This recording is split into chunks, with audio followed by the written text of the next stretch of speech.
Indonesia yang kaya akan ekspresi budaya tradisional atau yang dikenal dengan EBT memberikan banyak keuntungan atas berbagai karya seni yang dihasilkan oleh masyarakat adat. Namun, kurangnya pengetahuan yang dimiliki oleh masyarakat adat menyebabkan banyak terjadi kasus klaim oleh pihak asing dari EBT yang seharusnya dimiliki oleh negara Indonesia. Lalu, apakah ekspresi budaya tradisional itu dan bagaimanakah perlindungannya? Ekspresi budaya tradisional atau EBT yang pada awalnya disebut dengan istilah folklore merupakan warisan budaya yang dimiliki masyarakat adat yang keberadaannya wajib untuk dilindungi. Sebab bagi masyarakat adat, folklore merupakan salah satu aset yang sangat berharga sebagai pemberi identitas kepada sebagian masyarakat dari suatu negara itu sendiri. Dengan diundangkannya Undang-Undang Hak Cipta tahun 2014, istilah folklore diganti dengan istilah ekspresi budaya tradisional. Ekspresi budaya tradisional itu sendiri merupakan segala bentuk ekspresi karya cipta, baik merupakan benda maupun benda tak bergerak. Maksud saya, ekspresi budaya tradisional adalah segala bentuk ekspresi baik karya cipta yang berupa benda maupun tak benda atau kombinasi antara keduanya yang menunjukkan keberadaan suatu budaya tradisional yang dipegang secara komunal dan lintas generasi. Perlindungan EBT di Indonesia diatur dengan Undang-Undang Nomor 28 Tahun 2014 tentang Hak Cipta yang merupakan salah satu rezim dari hukum kekayaan intelektual. Mengapa hak cipta? Karena hak cipta merupakan salah satu cabang dari hak kekayaan intelektual yang memasukkan EBT ke dalam ranah seni, sastra, dan ilmu pengetahuan. Adapun pasal yang mengatur khusus tentang EBT terdapat dalam pasal 38. Pada pasal tersebut dikatakan bahwa pemegang hak cipta atas ekspresi budaya tradisional dipegang oleh negara. Kemudian, pada tahun 2017, peraturan yang mengatur mengenai perlindungan budaya selain rezim hak cipta, yaitu Undang-Undang Nomor 5 Tahun 2017 tentang Pemajuan Budaya yang telah disahkan. Setelahnya mulai muncul beberapa undang-undang terkait yang memberikan perlindungan atas ekspresi budaya tradisional itu sendiri. Menurut Organisasi Kekayaan Intelektual Dunia, World Intellectual Property Organization, ekspresi budaya tradisional atau ekspresi cerita rakyat dapat mencakup musik, seni, desain, nama, tanda, simbol, penampilan, arsitektur, kerajinan, dan juga cerita. WIPO juga mendefinisikan ini sebagai kategori yang mencakup ekspresi seperti musik, tari, lagu, kerajinan, desain, narasi, dan juga karya seni. Konvensi dan WIPO telah menggunakan definisi ini untuk mewakili karakteristik budaya yang meliputi benda-benda budaya sakral. Berikut ini beberapa karakter yang dapat dikategorikan sebagai bagian dari ekspresi budaya tradisional, yaitu dapat tertanam dan ditransfer melalui generasi. Yang kedua, dapat berkembang secara dinamis.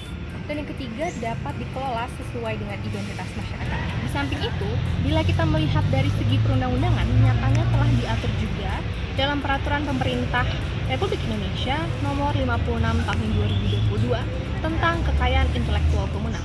Terkhususnya pada pasal 6, dijelaskan bahwa terdapat 5 ciri atau karakteristik dari ekspresi budaya tradisional. Yang pertama, ekspresi budaya tradisional mengandung nilai, cara pandang, dan bentuk tradisional, serta disusun, dipelihara, dan dikembangkan, baik di dalam maupun di luar konteks tradisional. Yang kedua, ekspresi budaya tradisional diampu dan diemban secara komunal dan bersifat kolektif oleh masyarakat hukum adat dan atau komunitas lokal sebagai komunitas asalnya. Yang ketiga, ekspresi budaya tradisional juga dikembangkan secara terus-menerus oleh komunitas asal sebagai respon terhadap lingkungan hidup, alam, dan juga sejarah. Yang keempat, ekspresi budaya tradisional dipelihara, dipergunakan, dan diteruskan secara lintas generasi. Dan yang terakhir, ekspresi budaya tradisional memberikan kesadaran identitas, keberlanjutan, dan mempromosikan penghormatan terhadap keragaman budaya dan kreasi. Kemudian apa saja yang termasuk ke dalam ekspresi budaya tradisional? Jika kita mengacu kembali kepada PP nomor 56 tahun 2022 tentang kekayaan intelektual komunal, pada pasal 1 angka 2 dijelaskan bahwa ekspresi budaya tradisional adalah segala bentuk ekspresi karya cipta, baik berupa benda maupun tak benda, atau kombinasi keduanya yang menunjukkan keberadaan budaya tradisional yang dipegang secara komunal dan lintas generasi. Selanjutnya, jika mengacu kepada pasal 7 ayat 1, dijelaskan bahwa ekspresi budaya tradisional sebagaimana dimaksud dalam pasal 4 huruf A terdiri atas 9 jenis.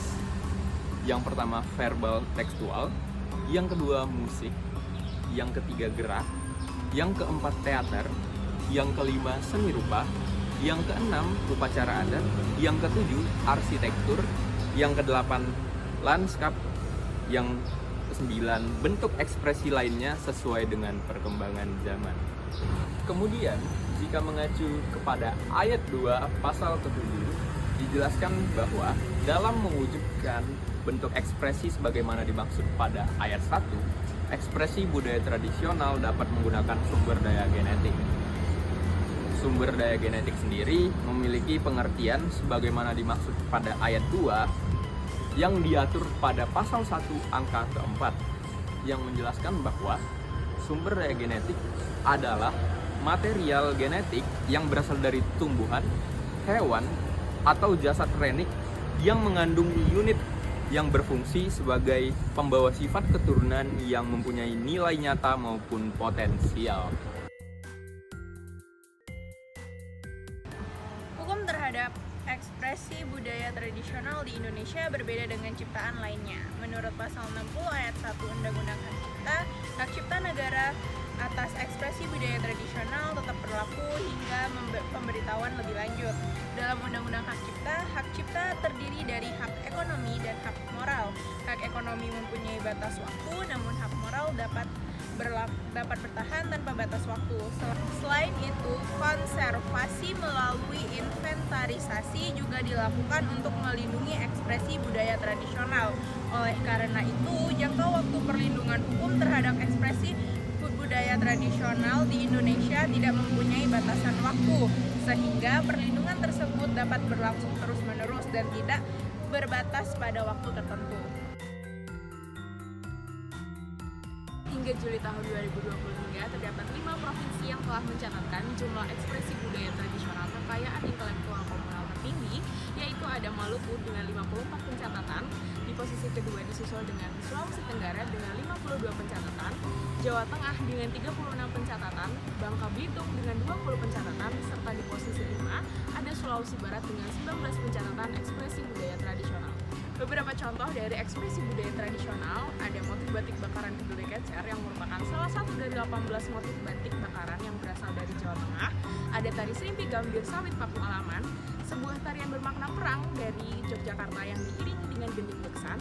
Ada Sandiwara Bangsawan Kepulauan Riau yang merupakan sebuah teater rakyat tradisional Melayu yang hidup di Kepulauan Riau dan Kepulauan Lingga Indonesia. Ada tenun cepuk motif kurung Bali. Kain cepuk ini hanya digunakan untuk upacara adat yang bersifat spiritual karena diyakini memiliki kekuatan mistik.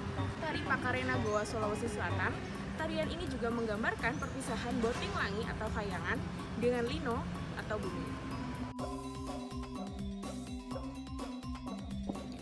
Mengacu pada PP nomor 56 tahun 2022 tentang kekayaan intelektual komunal pada pasal 1 angka 2 menjelaskan bahwa ekspresi budaya tradisional atau EBT adalah segala bentuk ekspresi karya cipta baik berupa benda maupun tak benda atau kombinasi keduanya yang menunjukkan keberadaan suatu budaya tradisional yang dipegang secara komunal dan lintas generasi. Perlindungan EBT di Indonesia diatur dengan UU Nomor 28 Tahun 2014 tentang hak cipta yang merupakan salah satu rezim dari hukum kekayaan intelektual atau KI karena hak cipta merupakan salah satu cabang dari hak kekayaan intelektual yang memasukkan EBT ke dalam ranah seni, sastra, dan ilmu pengetahuan. Menurut Organisasi Kekayaan Intelektual Dunia atau WIPO, ekspresi budaya tradisional atau ekspresi cerita rakyat dapat mencakup musik, seni, desain, nama, tanda, simbol, penampilan, arsitektur, kerajinan, dan cerita. WIPO mendefinisikannya sebagai kategori yang mencakup ekspresi seperti musik, tari, lagu, kerajinan, desain, narasi, dan karya seni. Dalam UU HC, hak cipta terdiri dari hak ekonomi dan hak moral. Hak ekonomi mempunyai batas waktu, namun hak moral dapat bertahan tanpa batas waktu. Selain itu, konservasi melalui inventarisasi juga dilakukan untuk melindungi ekspresi budaya tradisional atau EBT. Oleh karena itu, jangka waktu perlindungan hukum terhadap ekspresi budaya tradisional di Indonesia tidak mempunyai batasan waktu, sehingga perlindungan tersebut dapat berlangsung terus-menerus dan tidak terbatas pada waktu tertentu.